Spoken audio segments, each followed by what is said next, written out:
This is Living Power with Dan Hurst.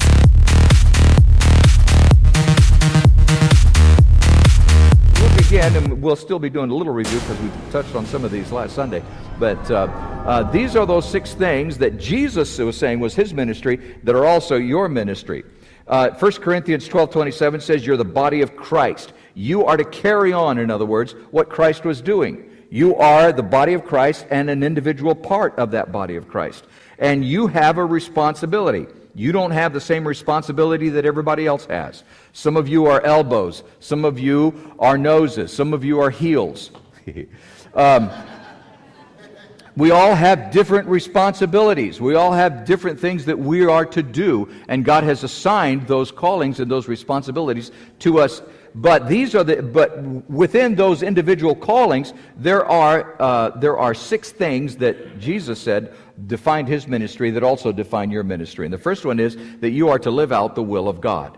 You are to live out the will of God. 1 Peter 4, verse 1, since therefore Christ suffered in the flesh, arm yourselves with the same way of thinking. For whoever suffered in the flesh has ceased from sin, so as to live for the rest of the time in the flesh, no longer for human passions, but for the will of God.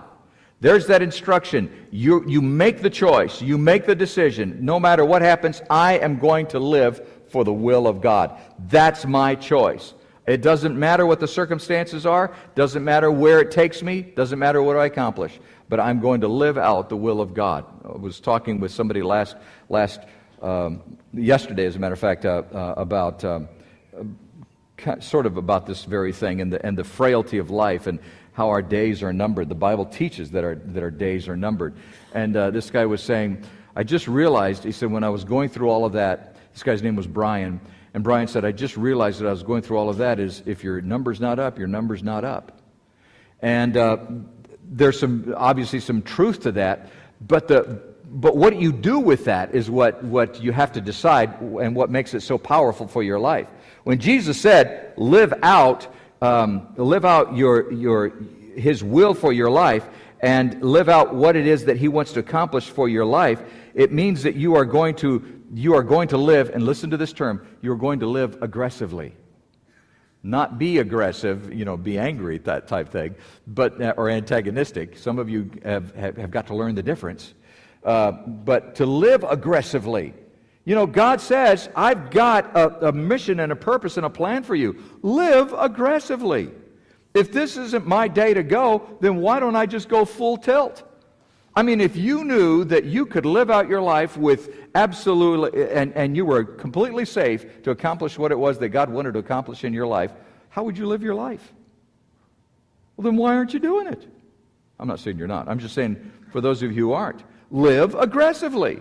We have to learn that we cannot live, especially in this day and time, which I believe is we are in the end times. In this day and time, we cannot live passively. We have to live aggressively. Make the most of the time. Dad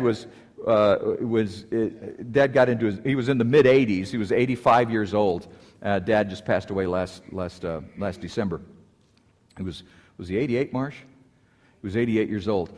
And at 85 years old, I remember having this conversation with him, and he said, what I've come to discover is I don't have much time left. I've got to take advantage of it. And that's the way he lived his life.